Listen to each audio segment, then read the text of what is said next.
So our lecture today is going to be on printmaking, and it's one of my favorite mediums to talk about.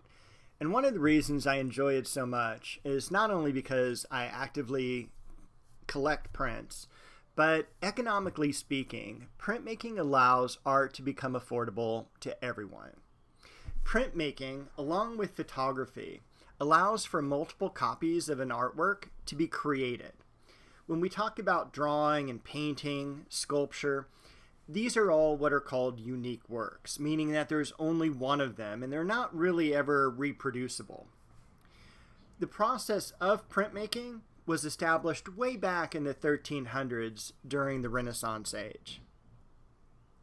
So there's going to be 5 types of printmaking we're going to be talking about today, and there are others, but these are just the main 5 I want to cover. We have relief, intaglio, lithography, silkscreen, and monotypes. And we're going to begin with relief printing. So relief printing, and what we'll find out as well with relief sculpture, is that the image that is created is raised off of the surface of the background. So when you see this rubber stamp off here to the right, you can see that the A+ is raised from the background. That's what's going to collect the ink and transfer it to the paper. So if you are old enough to have used one of these rubber stamps before, you've participated in the relief process. So the relief process, you can kind of think of it as an umbrella. And underneath the umbrella, there are 3 subcategories. There's woodcuts, which are by far the most popular. Then there's wood engravings, and then there's linocuts. And they're all very closely related to one another. And I will explain the differences during this presentation. So here's a diagram of the relief process. We have the block of wood at the left. We can see that the negative areas have been cut away. I'll show you that in just a moment. The ink that is on top of the image that remains, and then the transferred printed image onto the paper. And I'm going to walk you through the process. So don't ever feel too overwhelmed. I will tell you that this is the most technical of all the processes or of all the mediums we're going to be discussing during the second half of this class if you're taking an intro to art class with me.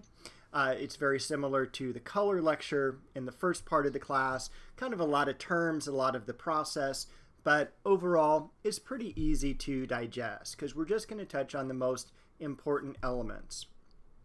So this is all the material that we need for the process. We're also going to need a printing press, but we're going to walk through how to create everything from the block to the final print. The first step is that we're going to begin with a block of wood, and there's no particular size where you're going to find these that are very standard. They're going to range in size from a business card, like a 2-inch by 3-inch block, to something that's almost a full page, 8.5 by 11. Size is larger, size is smaller. It's really up to the artist what they begin to carve. The next thing you're going to do as the artist is you're going to draw your design or your image on the surface of the wood. And then you're going to use one of these tools, or actually a majority of them, to chip and gouge and hammer away any area that you do not want ink to be picked up on. So we're going to create negative space where the ink will not be collected. Once we're done creating our design, we're then going to ink the block. And the ink is very heavy, it's very viscous, it's kind of like, almost like a hot fudge that's still pretty hot and movable, but there's that thickness to it, there's that viscosity to it. So now let's move on to transferring the image. So the wood block has already been inked, and it's sitting here face up on the press, and then we're going to put a sheet of paper on top of that, and it's going to be rolled off to the left there. You can kind of see the press itself, and it's going to be rolled very gently or lightly through the press, just enough for the contact to make sure that the ink is transferred very firmly and evenly to the paper. And then we have our finished print. So the print itself, once it's done, is usually signed by the artist. Sometimes the print itself is given a title for the scene or subject matter. And there's always going to be a series number. So this might be the first print of 30, or it might be the 7th print of 47. We kind of have an idea of how many we're going to print before we begin, and then we start to number them. Remember, the idea here is prints are made in a series, so we're going to have multiples of these. And sometimes the artist even will put a date on this to let us know when it was created. A lot of times, most of the time, you're going to see woodcuts and prints done in black and white. With the relief process, you can add color. The processes of registration and reduction do that. They are pretty intense for this class. You can find some information online about them. But you just need to know for our entry-level class that, yes, we can add color to these relief prints. But again, probably 90–95% of the time, we're going to see a black and white print like we see at the left-hand side of the image. At the right-hand side, we do have a colored print, but this is a much older print from the 1300s. These were colored in by hand. And this is St. Christopher, and he is the patron saint of travelers, and he is also a protector of the plague. So if you were traveling in Italy or Europe during the 1300s when the plague was a big issue, you would purchase one of these from a church, so there was an economic value to the church that was selling these, and they would be rolled up kind of like a scroll, little bow on it and everything, and you would carry this with you as a type of protector.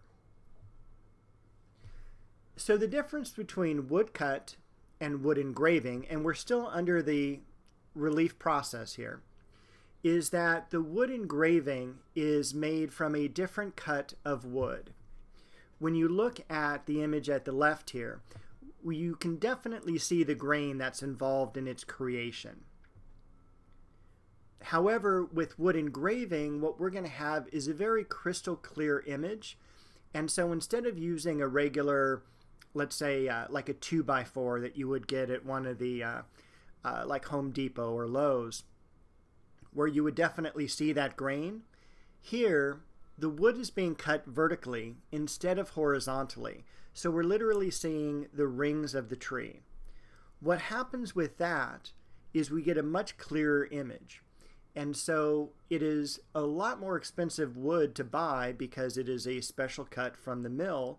So not a whole lot of times are we going to be able to afford that. But look at the different image that we've got created here. It's almost a picturesque image in a way. And that's because of the lack of grain. Now, LITHOGRAPHY are our third form of relief process. And instead of using wood, here we're going to be using linoleum in its place. Linoleum is great because it's soft and it's easy to carve.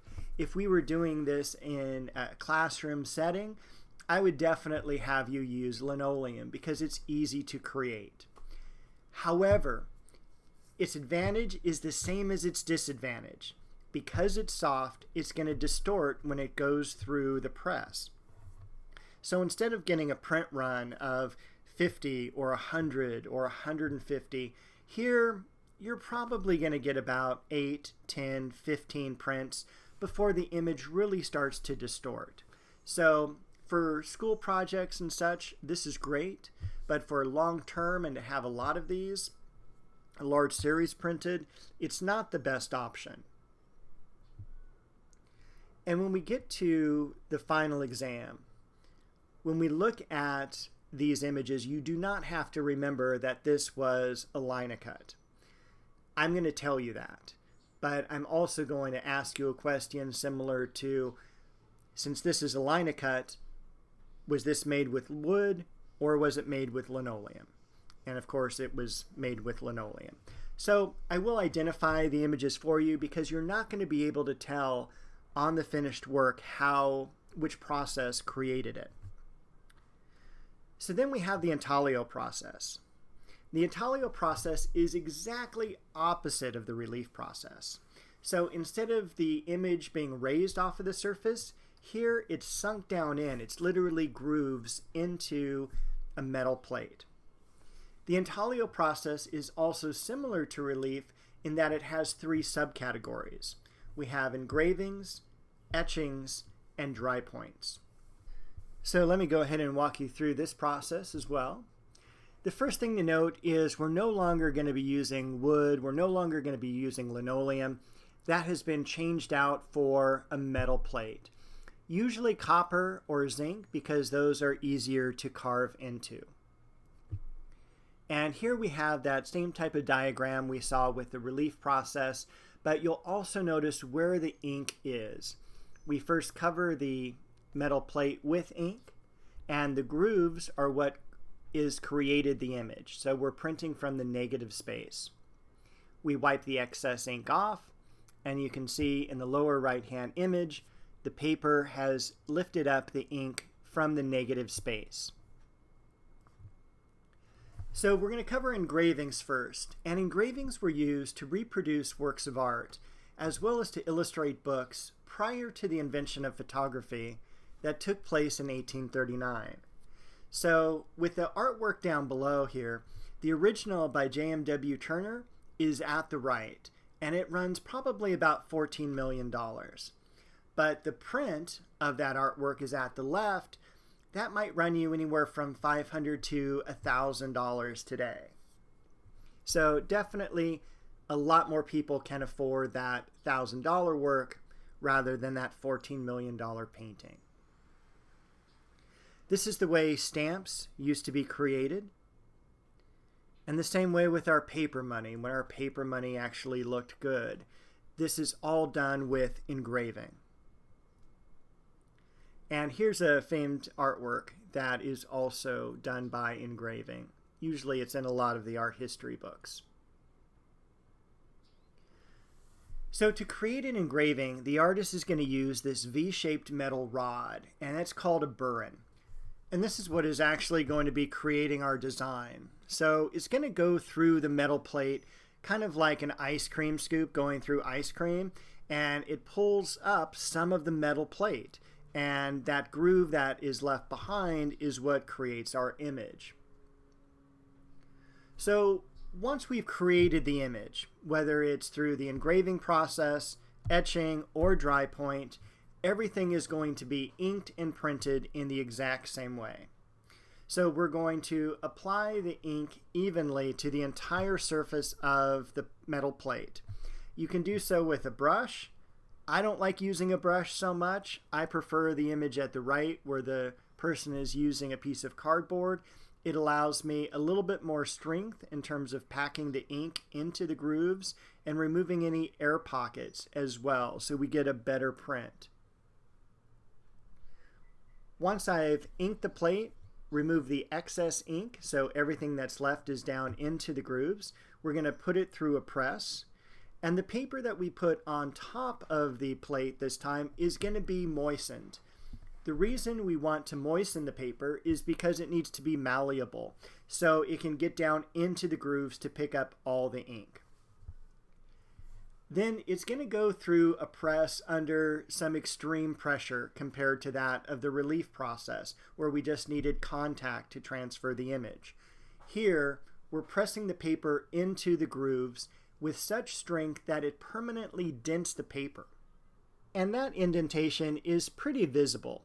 It's not hidden by any means. It's not tough to spot. It is a physical indentation of the plate in the paper print itself. The reason you want to look for that indentation is because the intaglio process is generally where the money is for collectors. So engravings, etchings, dry points, they're a little bit more involved of a process. They're more highly prized. And this is really what the collector is looking for. So now we're going to move on to dry points.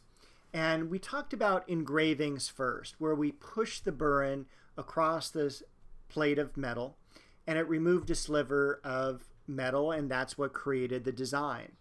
Here, instead of pushing the burin, we're pulling the burin back toward us. That metal that would have been removed instead is pushed up on either side as a ridge or a berm to the line that we're creating. That's also where the ink is going to be collecting to be printed. Because the metal we're using is soft, usually copper or zinc, every time it goes through that press, these berms get pushed back into the plate and it distorts the image. So again, a short print run, kind of like what we saw with LITHOGRAPHY, and we still have these. They're still created by artists, but they're not as common as we're going to find engravings and etchings. But you should know that they do exist and they are sought after. And then we have etchings. Etchings are probably my favorite because they're made with acid rather than a burin.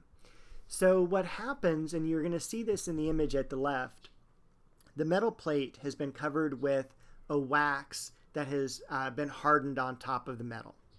And the artist has this stylus that is drawing through the wax, exposing the metal plate. Once the design is completed, the plate is going to be put into an acid bath. And it's only going to bite into the plate, burn into the plate where it's been exposed. So the acid is not going to eat into the wax at all, just the metal plate. And that's how the ridges are created to put the ink into. So it's a really cool process. I do have a video below in the description. I'd like you to watch it and then come back to this video. And my example on the study guide is The Angel Appearing to the Shepherds by Rembrandt. And this is supposed to be the most incredible etching ever created. And this is another really cool etching by William Hogarth, who did this in the 1700s in response to a new alcoholic beverage coming out called gin. And he thought that gin was just going to ruin the world. You can see the destruction of the city in the background. In the foreground, you have a gentleman at the far right who has drank so much gin he forgot to eat, and he starved to death. The woman on the steps a little bit further up to the left has tossed her baby over the railing because she had too much gin to drink. And all sorts of bedlam is going on in the background. So another really cool process is lithography. Now, lithography was invented in Bavaria in the late 1700s as a process for reproducing sheet music. But once artists learned about this process, they totally embraced it and took it as their own. It is a great medium for what I call the everyday artist, because here, instead of chipping out pieces of wood or scooping out slivers of metal, here we're just freehand drawing with a marker basically onto a piece of limestone. And the marker that we're using is very similar to lipstick in terms of its density and its waxiness. So if we happen to make a mistake on our drawing here, it's not a big deal. We just wipe off that area and we can redraw it. The worst part about lithography is carrying this super heavy piece of limestone around. So, and again, the printing surface is flat. It's not raised, it's not lowered, anything like that. Once we're happy with our design, we're going to fix our design using some chemicals. One is going to fix the image to the block, and then the other is going to help to attract the ink to the waxiness of our drawing medium. We ink the block just like we do with any of the others with a roller, but here you'll notice that the surface is flat. There is no area that's going to distort or be run down or anything like that. So our first print is going to look just as sharp and as beautiful as our 100th print or our 1000th print. So instead of a short print run, here we have as long of a print run as we need. Once we're done, we wash off the chemicals, we wet sand the stone, and it can be reused. So it is really a fantastic process. So here are all the advantages. First of all, flat printing surface. Next, no special talent needed to create the image. We don't even need any real special tools. If we make a mistake, they're easily corrected. Here we can produce thousands of prints instead of tens or hundreds. And we can also reuse the lithographic stone. So one of the most famous prints, and one of the most famous printmakers, I should say, is Daumier. And his print, Rue Transnonian, April 15th, 1834, tells us a true story that happened on this date. It happens in France, and one of the royal guard is shot down by a sniper. And the other royal guards take immediate response by storming the apartment at the address 12 Rue Transnonian, and they kill everyone inside. This is where they think that the sniper's bullet came from. But they had the wrong apartment, and so you have this horrible, senseless massacre of this family that happened to be in this apartment. You have the father in the center of the image, basically crushing his child underneath him, his wife off to the left, and one of their parents off to the right. Lithography was used to illustrate newspapers. It was also used to illustrate magazines, and this is where those were printed. This image was printed, and it caused a tremendous amount of social outrage. Now, Daumier wasn't the most popular person, especially with the King of France. This is King Louis Philippe, who he calls Gargantua, and the king even threw Daumier in jail a couple of times. In this image, we have the taxpayers putting money into these baskets carried up into the mouth of the king by the politicians, by the legislature, and he is defecating out laws and bills. And here he is again, shaped as a pear. But Daumier also tries to heighten the importance of printmaking. In the print lovers here, we have paintings along the background, we have sculpture off to the left, but these people are focused on their collection and folder of prints. And very similar to this image of the connoisseur. Even though he's admiring his fine art collection, his satchel of prints is just to the left of his chair. Now we're going to move on to silk screening. And silk screening is our newest printmaking process, and you really see it rise in its importance in the 1960s and 70s, and we use it quite often today, mostly for creating posters, but also t-shirts. Basically, a stencil is attached to a screen of silk that's been tightly stretched over a wooden frame, and a piece of paper or cloth is placed underneath the screen. Once you have ink spread across the screen by using a squeegee, which you saw in the last image, it gets pushed back through the stencil. And so let me go back to this image here. And so what he's doing there is what's called the flood stroke, and he's pushing the ink through the stencil. That entire frame is going to lift up, and that paper that has then just been printed is going to be moved off to a drying rack, and a new piece of paper is going to be slid underneath. So you can create a tremendous amount of prints in a relatively short amount of time. It's a very quick process. Of course, Andy Warhol is the most famous person to do prints, and it's definitely, when you hear about Andy Warhol and when you start to learn about him and his famous quotes like, "I want to be a machine," printmaking is very well suited toward him.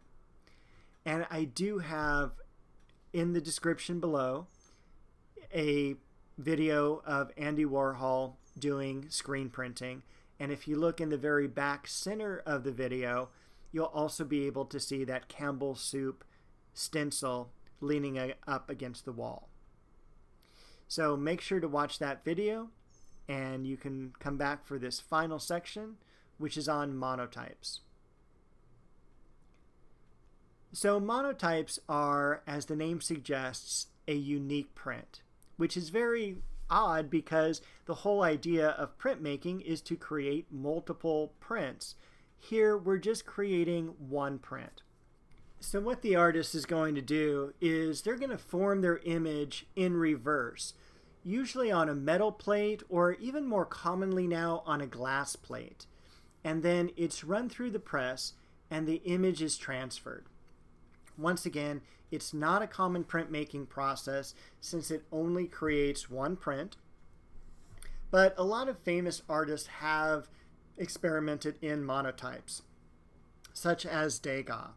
And when I've asked artists, why are you creating these? Their main response is that when we're creating these works and putting ink on a plate to transfer, there's still that element of chance where everything's not going to be exactly perfect. So with that, I think I'm going to go ahead and end our presentation on printmaking. Once again, don't forget to check out the videos that are linked in the description below.